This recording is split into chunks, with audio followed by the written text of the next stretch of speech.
Olá! Bom dia, boa tarde ou boa noite, eu não sei quando você está me assistindo aqui, seja muito bem-vindo ao BMC Deal, o programa da BMC, que fala um pouco aí do macroeconômico, né? Na semana passada recebemos o grande Moise Politi, lá da REC Gestão de Recursos, que nos falou um pouco sobre os fundos imobiliários lá, o FII Agro, que ele estava tão interessado, né? O FII de hotelaria também, que ele estava interessado, mas não rolou muito. E hoje a gente recebe o grande Lucas Araújo, lá da AF Invest, lá de Minas Gerais, para a gente vai ter um papo aí também sobre o setor de fundo imobiliário, sobre toda essa movimentação, né, da recuperação econômica. Então já vou chamá-lo aqui para a gente bater esse papo e fique à vontade aí. Bom, deixa eu já chamá-lo aqui então. Fala, Lucas, tudo bom? Fala, Rafa, tudo bem? Bom dia, boa tarde ou boa noite. Não sei aí para você e para todos que nos assistem. Perfeito. Lucas, novamente seja muito bem-vindo aqui, viu? É uma honra tê-lo aqui. Sinta-se bastante à vontade para conversar aqui, viu? O BMC Deal é justamente esse campo de ideias aqui para a gente conversar bastante sobre, né, estratégias, setores, como as pessoas estão vendo, né, os investidores estão vendo aí essa retomada econômica, que também tem uma variante aí que pode também gerar um certo ruído. E eu queria um pouco saber como é que você vê esse setor dos fundos imobiliários, né, para retomada econômica agora do segundo semestre, como é que a F investe, né? E você mesmo acredita que esse setor pode performar? Você acha que é um setor que tende a crescer aí até dezembro, ou algo um pouco mais que tem que ficar um pouco mais receoso no curto prazo e ao longo prazo vai retomar? Queria que você me explicasse um pouco aí. Então, beleza, Rafa. O prazer é meu, a honra é minha. Obrigado aí pelo espaço. Vamos falar um pouquinho aqui de fundo imobiliário. Bom, a nossa visão é uma visão otimista, tá, Rafa? Uma visão bastante otimista para o setor. Não necessariamente a gente está falando de reflexo no preço da cota, mas a gente está bastante confiante com o setor aí no segundo semestre e para frente. Olhando um pouco para trás aqui no retrovisor, no curto prazo, de fato nós tivemos algumas oscilações no mercado secundário, acho que devido a alguns fatores aí, né? O primeiro deles foi esse ruído da tributação, que eu acredito que já saiu do radar, né? Mas enfim, até o jogo acabar a gente não pode afirmar isso, mas tá bem fora do radar por enquanto. Um outro fator que eu acredito que contribuiu para essa oscilação no curto prazo é naturalmente o aumento da taxa Selic, e também o grande número de emissões que naturalmente suga um pouco a liquidez do mercado. Mas olhando para frente, o cenário é bastante otimista, com a recuperação econômica, enfim, vacinação andando, tudo mais constante, sem grandes surpresas. Eu acredito na recuperação forte do mercado. Perfeito, Lucas, perfeito aqui. Deixa eu já voltar aqui. E olha, eu queria agora entender o negócio, porque é igual eu falei, né? Na semana passada a gente recebeu o Moise lá da REC, enfim, a gente estava batendo papo sobre fundo imobiliário e ficou uma pulga atrás da minha orelha. É possível o investidor, na hora dele investir no fundo imobiliário, ele deve apelar para o quê? Ele deve ir na diversificação ou ele deve ir num fundo só? Porque a lógica, teoricamente, do fundo imobiliário é a pessoa focar no dividendo, né? O dividendo mensal, enfim, né? Que ele vai ter todo aqueles recursos, a gestão, enfim, e tal. E o fundo, teoricamente, ele vai ter um dividend yield atrativo para ele poder investir. Então, só que, em teoria, então a pessoa deveria colocar todo o dinheiro dela num fundo só, ou ela deve diversificar. Qual que é a estratégia que o investidor focado em fundo imobiliário deveria ter, na sua opinião? Você acha que tem que ter uma estratégia mais de diversificação, igual todo mundo fala, a longo prazo, não só para fundos imobiliários, como para ações, enfim? Ou deveria ser algo mais concentrado para conseguir pegar bons dividendos e voltar aí no mês a mês? Bom, alguns pontos eu acho que são consenso, né? Acho que o investimento em FII é um investimento de horizonte de médio e longo prazo. O curto prazista, eu acho que não tem muito espaço para esse tipo de investimento, tá? Para essa classe. Diversificação é sempre importante. Diversificação é altamente relevante. E quando a gente fala de diversificação, naturalmente a gente está falando de correlação. É claro que se você pegar aí classes diferentes de FIIs, elas também têm uma correlação, muito em função do mercado do macro, né, da macroeconomia, isso é inegável, que os fundos são correlacionados. Eu acho que para o investidor que tem um pouco de tempo para estudar, é interessante sim ter uma cesta de ativos nessa parcela da sua carteira de FIIs, seja se ele tem 10, 15, 20 ou 30% de FIIs da carteira. Eu acho bem interessante essa diversificação. E o mercado também oferece oportunidades para quem não tem esse tempo, como os FOFs, por exemplo, que tem essa estratégia de diversificação, né? Você delega essa estratégia para o gestor. Uma vantagem do fundo de CRI, né, que é o fundo que nós temos aqui na gestora, é o fato de você poder diversificar nos papéis do fundo, né? Então, ali dentro do fundo, você tem, dentre os CRIs, você tem setores diferentes, teses diferentes de investimento e uma mobilidade interessante da carteira, né? A gente pode modificar a carteira com uma certa facilidade. É claro que existem entraves de liquidez, etc. Mas uma carteira boa, uma carteira de qualidade, ela tem sim essa possibilidade de mobilidade. Então, eu diria que o mercado oferece possibilidades de diversificação para o investidor que gosta de estudar, tem um pouco mais de tempo para estudar, e também para o investidor que não tem esse tempo, não quer despender esse tempo. Mas o fato é que diversificação é importantíssimo. Tá certo, Lucas. E eu queria falar um pouco sobre o portfólio da F-Invest para esse tipo de produto, né? A F-Invest aí tem um certo histórico, né, com os fundos imobiliários. E como é que o investidor hoje ele pode ver aí a F-Invest, né, todo o portfólio dela?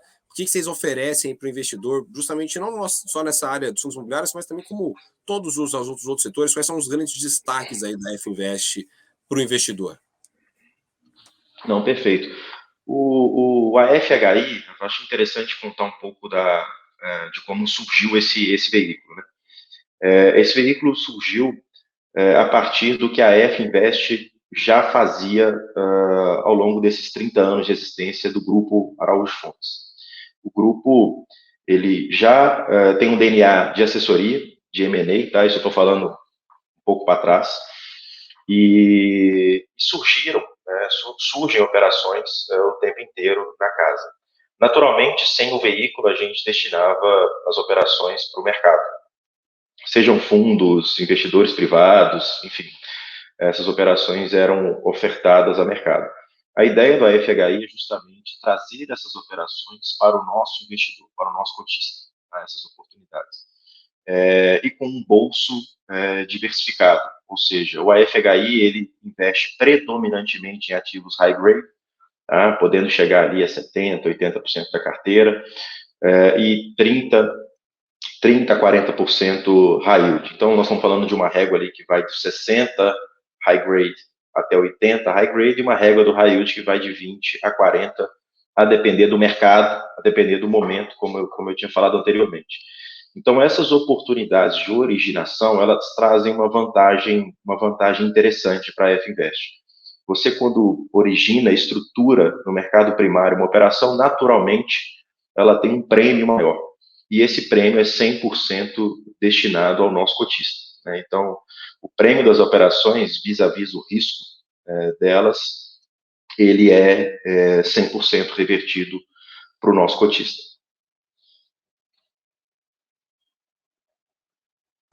Perfeito, Lucas. E agora eu queria falar um pouco ainda sobre, né, os fundos da F-Invest, como é que o investidor ele pode acessar o FII da F-Invest, né? Qual que é tem alguma corretora que ele pode ir, ou é na própria F-Invest, como é que o investidor aí pode, né, o investidor que está assistindo a gente aí, que estiver interessado em entrar lá?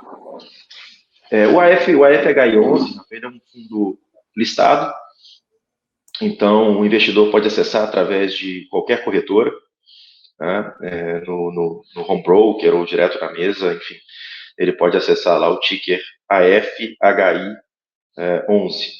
Então, o acesso é bastante amplo, né? É um FII listado no mercado secundário. Perfeito, Lucas. Agora, eu queria perguntar para vocês aí, né, da F-Invest, quais são as grandes novidades aí, né? Tem alguma novidade no radar para o segundo semestre aí que você pode abrir para o investidor? Tem alguma coisa aí que o investidor, né, que está entrando agora no segundo semestre, a gente está agora em agosto, né, que ele deve ficar de olho aí, deve estar esperando alguma coisa no radar aí, ou vai ser um pouco mais, como o próprio Werner Roger contou no primeiro episódio, quem está com a gente da trigo não pode esperar mais do mesmo, e ponto. E aí, qual que é enfim, a sacada aí? Não, perfeito. Eu acho que a gente aqui na gestão, o que a gente procura, Rafa, é surpreender o investidor sempre, né? A gente tem uma gestão, eu diria, bastante ativa, tanto no mercado primário, em originação, quanto no mercado secundário. Isso o investidor pode observar na nossa carteira, né? A ideia é sempre gerar esse alfa para o cotista, né? A ideia não é ter uma carteira e ela ficar estabilizada naquele dividendo, no dividendo previsto. É sempre trazer novidade. Eu acho que a primeira novidade, vamos dizer assim, que a gente trouxe, que é a taxa de estruturação revertida para o cotista. Acho que para quem está nos assistindo aí é interessante entender esse ponto. Quando a gente estrutura uma operação do zero, naturalmente existe um FII, uma remuneração para quem está estruturando. E como somos nós mesmos estruturando a operação, nós revertemos a taxa 100% na cabeça da operação, como a gente fala. Isso é um exemplo, a operação do Rede Oba, que está agora na carteira, né, a gente soltou no último relatório, uma operação volume total de 82 milhões. Claro, a gente alocou um pouco menos, outras casas alocaram junto com a gente, mas 100% da taxa de estruturação foi revertida para o cotista do fundo. Isso gera alinhamento e o cotista pode esperar sempre esse alinhamento da gente no futuro, tá? Com relação a mercado, eu diria que o mercado, a economia real que a gente sente aqui dos empresários, é um mercado bastante aquecido. Claro que isso gera também preocupações, né? Nós analisamos, ao longo do ano de 2020, mais de 100 operações e esse ano, até agora, mais de 40 operações. E, obviamente, a gente estrutura e liquida uma parte bem menor do que essas originações. Isso em função da cautela, né? O mercado aquecido, ele gera oportunidades, mas ele gera também um grau de risco mais elevado, vamos dizer assim. Então, acho que o investidor pode esperar novas operações, opções com prêmios bem interessantes na carteira e uma gestão ativa. Uma gestão, realmente, a gente tem uma parte da equipe aqui que olha o mercado secundário, vendas dos papéis, compra, enfim, mercado secundário, e o time de originação também aqui bastante aquecido. A gente tem um pipe bem interessante para o segundo semestre, um pipe bastante robusto para o segundo semestre. Perfeito, Lucas. Agora eu queria conversar um pouco com você sobre o Copom, né? Hoje a gente está gravando isso aqui numa quarta-feira, para quem não sabe, né? Isso aqui vai ao ar aos sábados. Então, você que está aí no futuro, aí no sábado, você já deve saber aí a decisão do Copom. A gente hoje ainda não, a gente não sabe, mas a gente espera que o Copom, aí, né, o Banco Central, deve decidir aí para uma alta na Selic em torno do 0,75 a 1 ponto percentual aí, né, de alta. Tem gente que fala um pouco acima ainda, né, de 1,25, tem gente que coloca no 0,5, enfim, se for 0,5 ou 1,25 vai ser algo muito fora do esperado. Agora, o esperado é de 0,75 a 1 ponto percentual. Como é que você vê esse cenário, né, e como é que a decisão do Copom pode afetar o mercado de fundos imobiliários? Porque a gente vê muito as ações, por exemplo, né, no mercado de ações mesmo, né, falando de enfim, setor de commodities sendo afetado, setor de comércio sendo afetado, setor de banco sendo afetado, né, a Selic, ela muda isso. Tem alguma coisa que ela altera no mercado de fundo imobiliário também, né? O IFIX pode sofrer algum baque ali na sua visão, ali, né? Os fundos imobiliários, ou não? É algo que é realmente assim, como se fosse uma outra caixinha, né? A Selic não vai afetar muito esse mercado. Qual a sua visão aí sobre o assunto, Lucas? A gente, Rafa, quando nós fizemos o IPO do fundo, do AFHI, em abril desse ano, nós já tínhamos na tese uma carteira bem forte em inflação, PCA. E continuamos com essa cabeça, tá? Protegendo o investidor dessa pressão inflacionária, que não é local somente, né? A gente está falando do mundo com pressão inflacionária. Eu acho que o aumento da taxa de juros é natural para conter a pressão inflacionária, e fizemos alguns movimentos com operações indexadas ao CDI, originações indexadas ao CDI, para também ter parte da carteira indexada ao CDI. É natural que o investidor faça a comparação, eu acho que deve mesmo fazer contas e analisar as carteiras dos FIIs em função da Selic. É natural essa comparação. O que nós, aqui do nosso lado, temos que fazer é realmente gerar valor, mesmo com o aumento da taxa de juros. Eu acho que isso que nós devemos buscar fazer, isso que a gente faz. Mas se a gente olhar para trás, Rafa, uma taxa de juros aí projetada no relatório Focus de 7% final do ano e 6,5% em 22, ainda é uma taxa estruturalmente baixa se a gente olhar no retrovisor um horizonte mais longo, né? É que, recentemente, nós tivemos uma taxa de 2%, óbvio, em função da pandemia, em função do estímulo natural que os governos tiveram que fazer, e realmente uma economia no pagamento de juros. Mas se a gente olhar um pouco mais para trás, um horizonte um pouco mais para trás, é uma taxa estruturalmente baixa, né, para o nosso país. Então, eu não vejo. A gente já vinha com essa tese e permanecemos com essa tese realmente de aumento da taxa de juros e continuação em função também da pressão inflacionária, né? Acho que alimentos, energia, difícil esperar um arrefecimento rápido desses componentes da inflação. Então, o que cabe a nós aqui é realmente montar um portfólio de qualidade, diversificado, e que consiga suportar essas variáveis e entregar para o investidor um ganho real interessante. Essa é a nossa tese, um ganho real. Hoje a gente está falando de uma taxa média na carteira aí, acima de IPCA mais 7, uma duration próxima a 4, atualmente, no último relatório, com 80% de títulos high grade. Então, a gente acredita que essa é a nossa tese, de entrega de juros real. Como eu já tinha mencionado, obviamente a gente está originando e estruturando operações a CDI+, para diversificar um pouco mais o índice do portfólio, natural, e também pegar um pouco dessa natural subida, tá?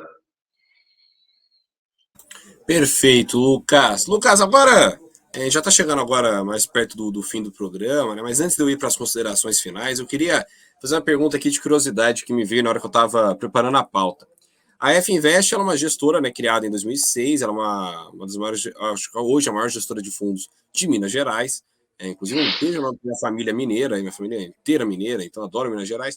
E uma vez eu estava conversando, eu acho que eu cheguei até a entrevistá-lo para uma matéria, com o César Paiva, que é conhecido como o Oráculo de Londrina.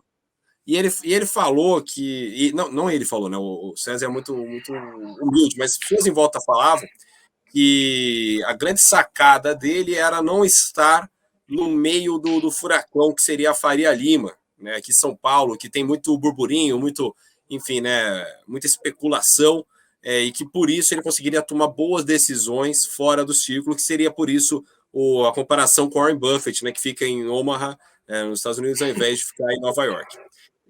Eu queria saber se a F Invest passa também por uma lógica assim de pensamento, né? Se vocês gostam mais de ficar, né, por serem de Minas, ficarem fora desse burburinho, desse círculo cheio de rumores, igual a Faria Lima, ou se, na realidade, a movimentação da empresa vai ser justamente vir cada vez mais para a Faria Lima, porque aí vai ter mais, enfim, networking, vai ter mais conexão, enfim, porque vai estar aqui juntamente dos Faria Limers. Queria entender um pouco aqui, era uma curiosidade própria minha mesmo. Assim, a gente acaba tendo os dois mundos, tá, Rafa? Porque a gente tem a nossa sede em Belo Horizonte, eu particularmente fico aqui na Faria Lima. Eu acho muito importante, na verdade, a conexão desses dois universos. Existem excelentes empresas fora do eixo, mas a gente sabe que o eixo financeiro do país é São Paulo. Então, é importante para nós, que enquanto estruturadores, originadores, assessores, conectar, fazer pontes. Né? O CRI nada mais é do que uma ponte. Né? Você tem um recurso financeiro e você vai destinar para um bom projeto, para uma boa estrutura de capital, para uma boa empresa. Não necessariamente essa empresa tem acesso a esse mercado de capitais um pouco mais evoluído, vamos dizer assim, da Faria Lima. E é nosso papel levar isso. Então, naturalmente, a gente tem que estar ali circulando nos dois mundos. Isso nos dá vantagens, sim, através do longo relacionamento que a casa tem. Você citou aí, a F-Invest é de 2006, realmente, a gestora, mas o grupo Araújo Fontes, que é o controlador, né, inclusive da F-Invest, é um grupo de 31 anos, que tem o DNA de M&A. E M&A, ele pressupõe uma confiança.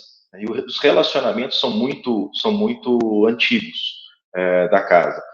Então, a gente consegue originar bons deals, aproveitando aqui o nome do programa, bons deals, conectando esses dois universos. Né? Eu acho que a gente não pode se fechar em um ponto e nem no outro.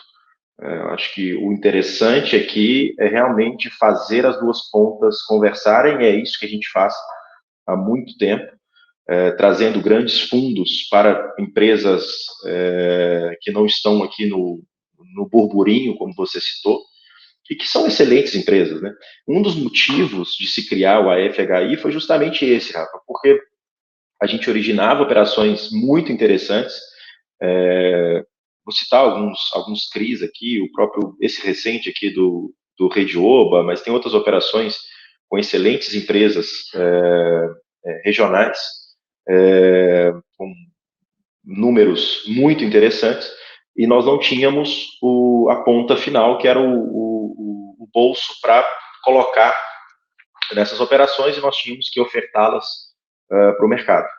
Então, acho que nada mais natural do que, de fato, fazer essa ligação. E um outro fator também é que o real estate, tá, o mercado imobiliário, já era trabalhado dentro do grupo há 7 anos, enquanto área. Mas desde o início do grupo, ele já era trabalhado de forma indireta.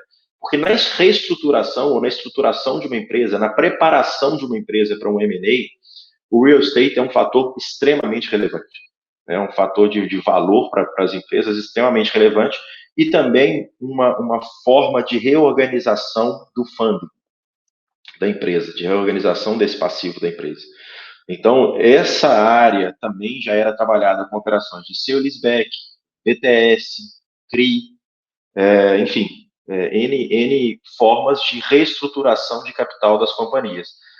Então, a gente tinha a empresa, a reestruturação, a oportunidade ali, faltava um fundo dedicado a isso.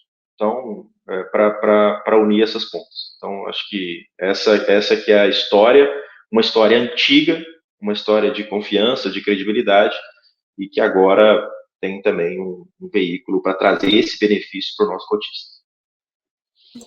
Tá certo, então, Lucas. Bom, já lhe agradecendo pela sua participação aqui, queria que você deixasse as considerações finais para quem está nos assistindo, né, o investidor aí, o que ele pode aí, né, ter de consideração final, aí, o que ele deve esperar aí da F-Invest aí para o segundo semestre, também para o mercado como um todo. Novamente agradecendo aí a sua participação aqui no BMC Deal, Lucas. Muito obrigado, Rafael, obrigado pela oportunidade, obrigado a todos que nos assistem.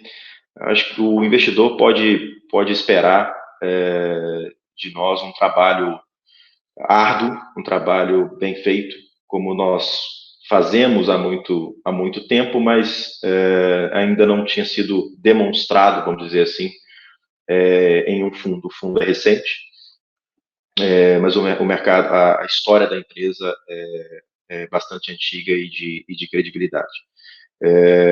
Um ponto que eu não mencionei é o DNA de crédito da casa. Você mencionou aí 2006, o primeiro fundo é o fundo de crédito privado. Por isso, nós iniciamos também com o fundo imobiliário de crédito, aproveitando todo esse DNA da casa. O mercado pode esperar uma gestão ativa, uma gestão de originação forte, tá? E qualidade de portfólio, diversificação e qualidade das empresas. Se você analisar o portfólio do fundo, nós escolhemos empresas que passaram pela crise, não só resilientes, como maiores e mais fortes. Essas empresas não estão ali no portfólio aleatoriamente, de fato, tem um cherry picking ali das melhores companhias e com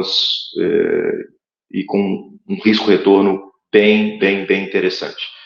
Então, ali são empresas extremamente resilientes, mais do que isso, que cresceram durante o ano de 2020 e 2021. Eu acho que é isso. Muito obrigado, Rafael. Novamente eu lhe agradeço, viu, Lucas? Seja muito bem-vindo aqui. Quando quiser aparecer de novo, vai ser uma honra, tá certo? Muito obrigado, Rafael. Grande abraço. Valeu.